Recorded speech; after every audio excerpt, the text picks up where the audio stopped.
Property for Chicks Facebook group. Sorry about our technical glitch earlier on today. I think all the school kids must have been logged on to do their study, so hopefully they're all off at lunch at the moment. I'm joined once again by the wonderful Rachael Hamling, and I'm going to pass over to her to introduce our guest speaker for today. Over to you, Rachael. Oh, thanks, Karen. Lovely to see you again. Hi, everyone. We have an amazing lady with us today, lovely Lynda Kelly. She is a property developer. She is a health and wellness coach, and she's a single mum and doing this all absolutely wonderfully. So I can't wait for Lynda to share with us all her tips and the start of her journey in property development, and I think you're going to find that you'll receive so much out of this time that we have with her today. And thank you, Lynda, for your time. We really appreciate it. Welcome. Thanks so much for the opportunity to share. Thanks for coming on, Lynda, twice in one day. All right. Well, those of you who are on Facebook, feel free to post any questions in the comments column and we can pass them on to Lynda. Otherwise, I'll start asking some questions and learn a bit more on Lynda's story. So, Lynda, can you give us a bit of a background on how you were exposed to property investing in the first place? My first round in property was quite young, in my 20s, and I saw a financial advisor speak and was in. I wanted to buy at Banyo. He convinced me to buy at Red Hill. Best move I ever made. So that was back in 2000, and went on to make a series of purchases. And that was just, I'd live in them and then move on. We had a rental. But the big thing for me was having my son. So I was in my dream job. I was just turned 40, newborn baby, and never occurred to me that I couldn't do both, be the mother I wanted to be and have the career I wanted. So I needed to find something different. And that's when I went to yet another seminar. Like the same way I got into it the first time, I found myself at another seminar and listening to a guy talk about property development and what skills you needed to do it. And I'm thinking, I could do this. But at the time, like, I was in complete crisis. Like, I was actually even made the phone call to Lifeline. I can't cope going back to work, love my job in the cruise industry, but I'm putting my son in childcare. He was having separation anxiety, and I just knew I had to do something different. And that's when I discovered property. So second time round again. So is that just in the last few years you've come back into it? I'm not trying to ask how old you are, but yeah, well, that's a good way of planning back. Yeah, so for 4 to 5 years I've been doing property. Yeah. And I actually started a course in it, and I quit my job and started doing it full time. So Lovely. it was a bit of a brave move at the time, but you don't know what you don't know. Exactly. Well, that leads us very good into the next question of what were the obstacles you had to overcome in all of this, and the obstacles in property development that you've come across. Yeah, so number one obstacle was having a small child. So that was interesting. I ended up putting him into childcare 3 days a week so I could focus full time on property. And I searched for 8 months. So don't think you're just going to quit your job and go do property. It took me 8 months to find my first property, of studying and looking constantly every day. And then I got my dream property. Like, I got the deal and I knew it stacked and put it under contract. And then they said, you can't get finance. And I'm like, what do you mean I can't get finance? This deal stacks. And they said, well, you have no job. And then my husband at the time had an accident and ended up out of work for 8 months in recovery. So I had no job. My breadwinner was now on compo, and I had a small child. So after 5 brokers, I finally found someone who gave me finance, and I was away again. So. Yes, I definitely, my job is to research and find property, and it can take months sometimes. And that's just not Yeah. even development. That can be finding people their own home. It's got to be the right thing, and you can't just click your fingers and, oh, here's one Yeah. I've previously worked out for you. It can take months to find one where the numbers add up. It can take months of negotiation. And then you can still have a bank turn around and stuff it all up for you at the last minute. So, yes, I definitely know all about those obstacles, definitely. So, yes. Okay, Rachel, do you have any questions for Lynda or anything you want to add? Yeah, well, I was just thinking about in relation to the finance. Would now that you've gone through that experience, Lynda, what would be something that you might do differently?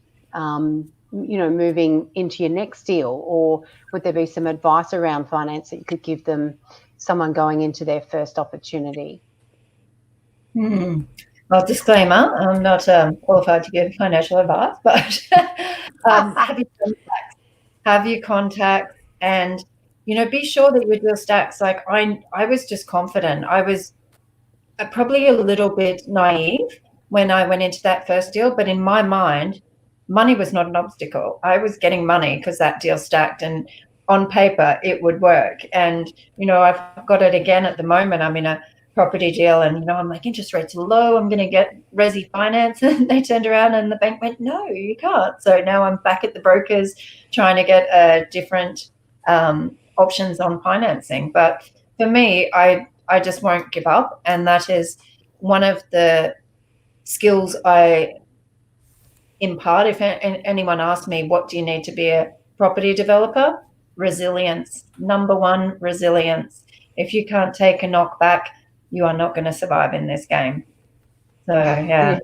Yeah, that's very important, because you can, at the sort of outset of looking at an opportunity, everything can look, all roses, but you have to be able to drill down and make sure that you're, getting all the finer details and making sure everything stacks up. So, yeah, that's really important.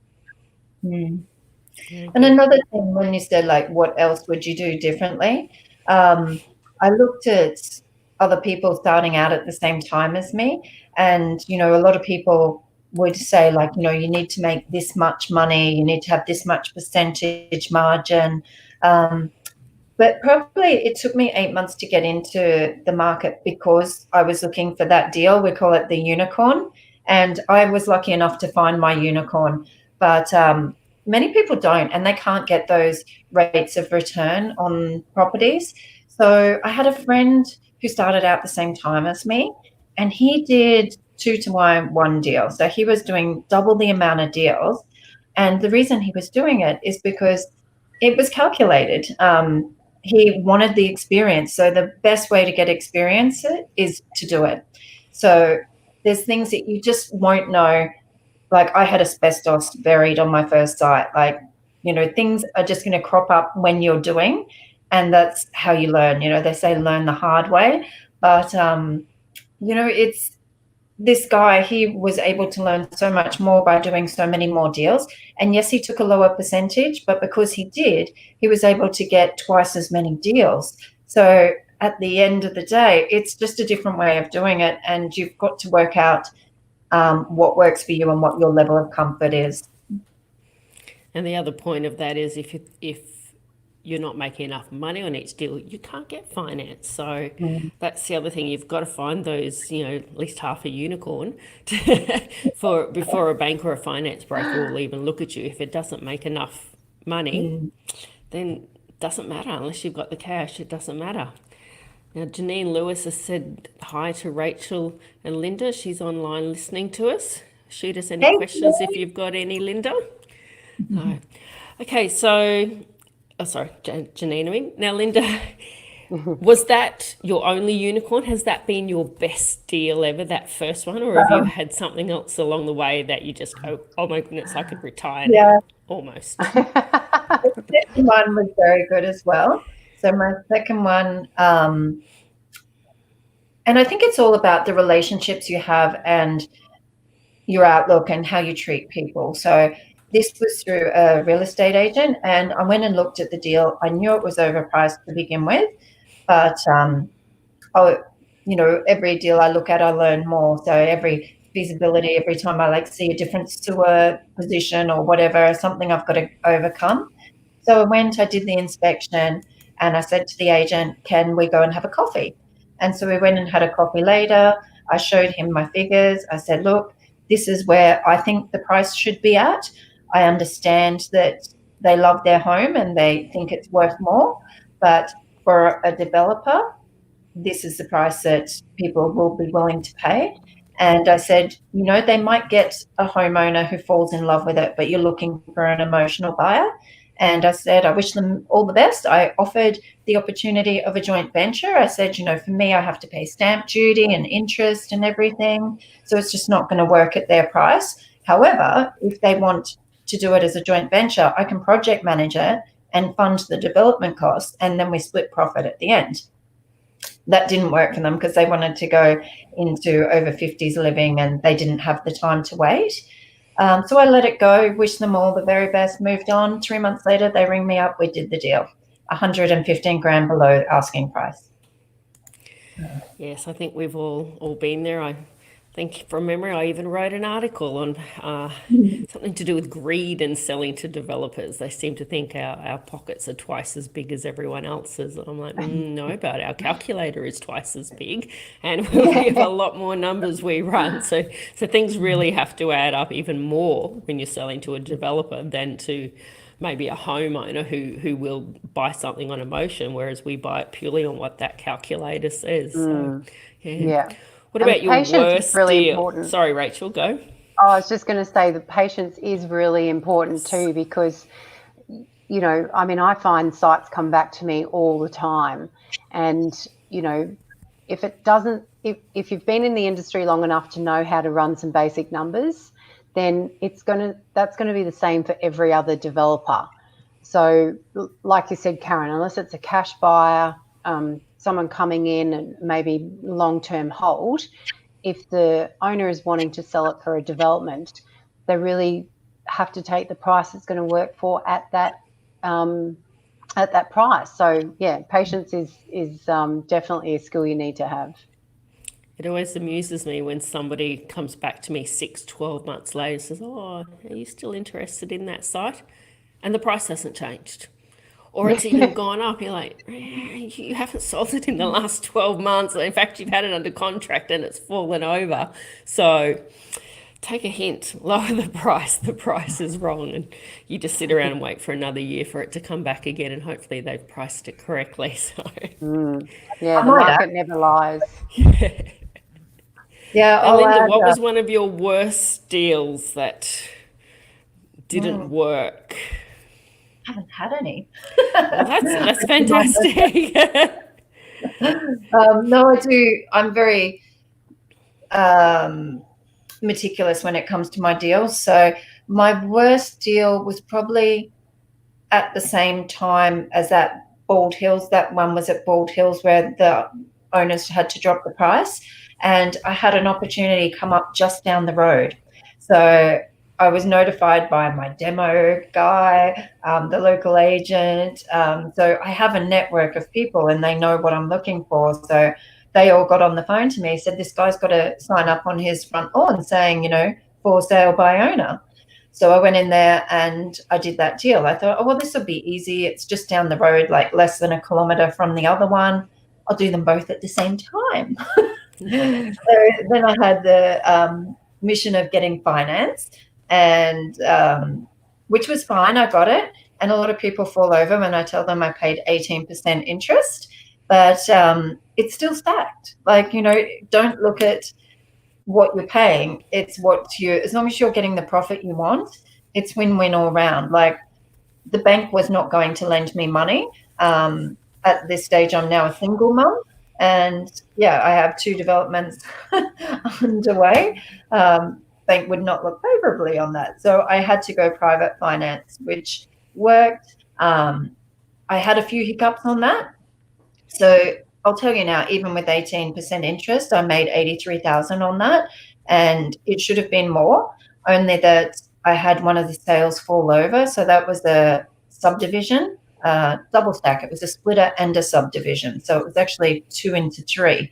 And that one, it ran over projects. So I pretty much had all the DA done before I even settled on the property. So I had a long settlement, which worked well because I had that 18% insurance interest, don't forget, and the minimum term for that was 3 months. So I was able to get all 3 properties under contract and and settling in time to pay out this interest. But sadly, one of them fell over on finance, and it took a further 6 months to get that last one away, just time in the market. So I was very lucky that I sold those first 2 because that gave me enough money to pay out the loan, which was 18% interest. So then I was just, all my profit was sitting in that last block, which took another 6 months to sell. So that was my worst deal. Yeah, it doesn't take much for there to be, rock or asbestos or something hidden underground or something, and suddenly your time frames pull out by a month or 2 months. And if you're paying even 8% interest and you've got $1 million or $2 million or $3 million, on a mortgage for the site and for development, then it kind of adds up pretty quickly and pretty scarily, and you just see your profits go very, very fast into a nosedive. So yeah, thanks for that, Lynda.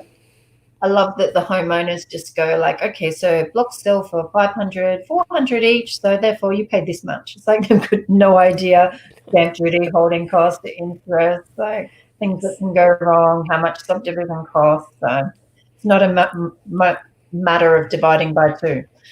No, definitely not. There's a very big feasibility, I'm sure we all use, that adds in every cost and everything under the sun, including selling costs. And that's one thing I know a lot of people never seem to add in, is you've got to pay someone to sell it at the other end, and your holding costs and your interest. There's just so many other things to eat into a thing. So all the more reason to have a very good, strong development up front and good numbers up front. So yes, thanks for that. For new people starting out, Lynda, what would be your advice or suggestion to them starting out in development? Honestly, the very first thing you should do is a personal review. So you need to work out what you have to bring to the table, like a basic SWOT analysis. So your strengths, your weaknesses, opportunities, and threats. We used to do these in business all the time. Do a similar sort of thing on yourself. So I know there's areas that I'm not great at. Like I can do everything, but I don't enjoy accounting at all. So now I've actually teamed up with another female developer I met at a conference, and we work together, and she's an accountant, so it's brilliant. She does all those fiddly bits that she is wonderful at, and I struggle with, and it takes me twice as long. So things like that, work out what your strengths and weaknesses are, and where you can either build those skills, get education, or bring someone else into your team to balance that out. And the other big thing, I am NLP coach and transformation, purpose and passion. Very much work on your own mindset, because it doesn't matter how good your deal is. If you have self-sabotaging strategies in the background, the best deal is going to fall apart. You're going to fall apart if you don't have the right mindset. So I think that is probably the first thing in the basket. So your developer friend, do you do JVs with her, joint ventures, or you just play different sites off each other who might be best interested in different sites? No, we created a company, and we're both directors of that. So that's Let's Develop. Right. Very good. Very good. So what's your current project you're working on? You don't need to tell us address or details, but what's the current one that you're either investigating or working on? Yeah, I'm super excited. So we have a property at Camp Hill, I can tell you that. And it's going to be a 1-into-2 subdivision. We're in the neighborhood zone. For people who don't know what that is, if you're in a particular walking distance to a neighborhood zone, which is, your shops, retail, has to be over 2,000 square meters. You can actually go down below the standard 400 square meter residential size lot in Brisbane City Council. So we have a 615 square metre lot, and we're going to bring that down into 2 306 square metre lots, and we're going to build. So a lot of my other projects have either been sold as land or house and land packages, and I've got out of the process early. But with the current economic climate, with COVID, a lot of people just freezing like deer in the headlights at the moment, but we don't want to get out of the market. We want to stay there and put our money to work. So we've decided to build on this, which is super exciting. We're still in due diligence, so fingers crossed it's all going to stack up and we'll be building soon. But that way we're going to time out the market. So we'll have our builders put to work, jobs for the boys, and then in early 2021, our products will be on the market. So hopefully by then everyone will be a lot more confident and ready to get on with business again. So does the site need a DA, or can you use the council Risk Smart easy DA, supposedly easy DA process? Yeah. It does need a DA, which is, if there's anyone who's not property watching, it's development approval. Thank you. Yeah. And what that does, it allows you to get more than one title. So currently this property is one title, and we'll be applying to council to get 2 titles so we can build 2 homes. And they will each be freehold, so it won't be like a duplex or townhouses or anything like that. They are small lots, so 306 is a small lot. But as a mother, my house was on 405 square metres, and that was too much to look after once you have small children. So I think there's a lot of people who are looking for lifestyle.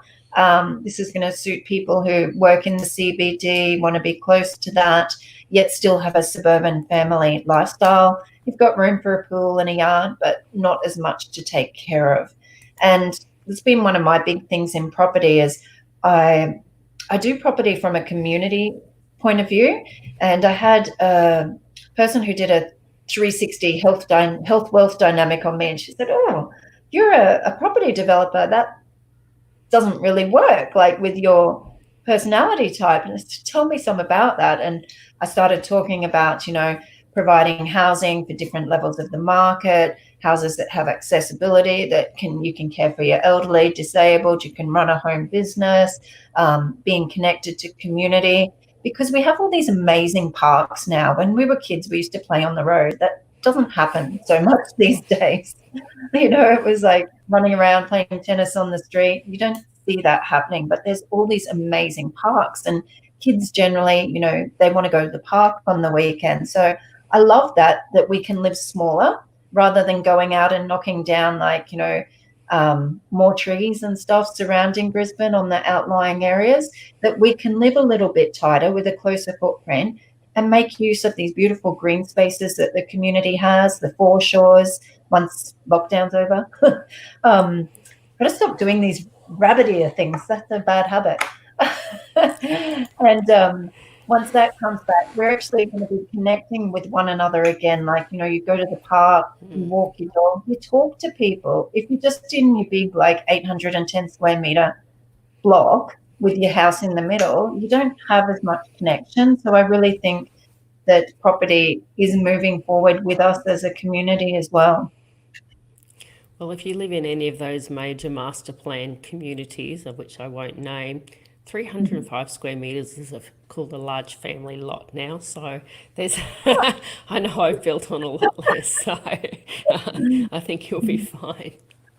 Okay, well, we're coming towards an end of our session today. Rachel, do you have anything you wish to ask or add?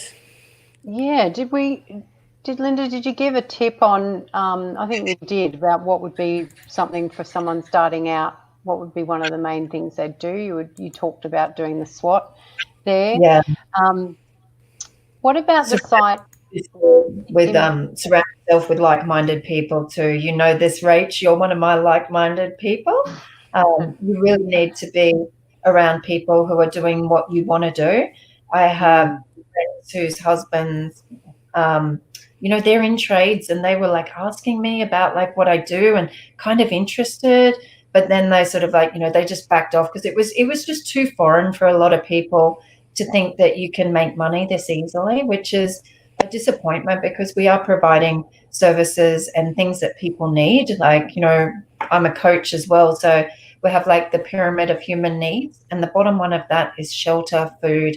We're providing shelter, food. The next one is love and connection. So we're providing communities where you can have love and connection. So we're providing a service. If money comes easy, that's not a problem. And what about like some of the groups that I know that you and I belong to? So some great ideas for people to start even, the lives that we do, but also Facebook groups around property development and different companies that can help people start to get information around the basics of knowing how to do property development. It's always great to tap into those.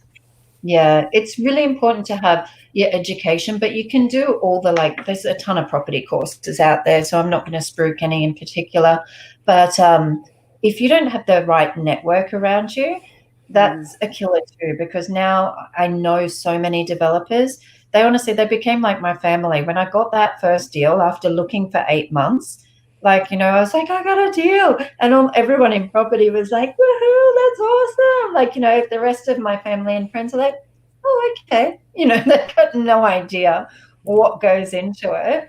And those people, I call them my property family, and they're so important to me. And now, if I get a site which has a particular thing, because I take so much interest in what other people are doing, I'm like, oh, such and such had to do a road. I'll ring them and ask them. Such and such had to do underground power or water detention tanks. You're building that network of knowledge as well as building friendships that will support you through your journey. Yeah, that's awesome. And Janie's just asked a question, Lynda. What percentage deposit is required to go with a non-bank lender? Depends which lender. So they're all a bit different. But basically, the deal has to stack. There's many ways to skin a cat, as they say. So, they look at all things. It's not just your deposit, it's also your experience. So if you're an inexperienced developer, they might want to see that you have a project manager on site that can provide, or a mentor, if you're in one of these property mentoring groups, someone that's going to do that. So the general residential is your 80-20 loan. It's more about the deal and the person than an actual percentage. And that's what my lender said to me. I went through a broker, but the two guys that ran the company, they wanted to come and meet me on site. And they actually said to me, and we're still friends today, we don't invest in property, we invest in people. It doesn't matter how good your property deal is. If they don't meet you and like you as a person, they won't give you the money. So there's other private finances that are different. There's just so many options out there. And that's why it's so important to have your filter open and keep talking and connecting and being on these Facebook groups, that watching what other people are doing, asking questions. It's such a wonderful community because I came from a sales background, and whilst we all we're very personable people, we were running our own race as well at the end of the day. And in property, I was just so inspired of the way people want to help each other. It's no problem for me to reach out to someone and ask them a question. They're more than happy to give me the time to do that. And that's all about the relationships you develop. So if you have that network, you might need to pull them in for different deals and things. And there's so many different financiers out there, and people have used all different ones. So use your network and you'll find one that'll work for you. But I tell you, I went through 5 brokers, so don't go easy into the night, as they say. And the amount of times that we've talked about the deals and the numbers and comparatives, I mean, that'll be for another show, but there's so much involved in that, and having the network of good people around you and being able to just ring and say, hey, can I run this past you? It's great, which is good. Yeah. Good for all the... Just briefly on that again, sorry, I should have said too, when you're subdividing, you're adding value. So a bank doesn't want to know that you're going to knock down the house. Whereas if you go to a private lender and they can see like, okay, that's one lot, you're going to divide it into 3, that's going to be worth that much. That's when, you know, the deposit isn't as important because they can see the value in the deal, in the land. That's awesome. Right. Thank you so much, Lynda. That's been very, very informative today. Thanks for coming on. Thank you, Rachel, for helping us out and joining us as well. And You're for everyone welcome. else, please go onto our Facebook page and join Property for Chicks. We're also on LinkedIn and many other places. So we'll be back again in the next week or 2 weeks, and we'll have another guest speaker with you. Once again, thank you, Lynda, Rachel, and it's goodbye from Property for Chicks. See you later. Ladies. Bye. Bye.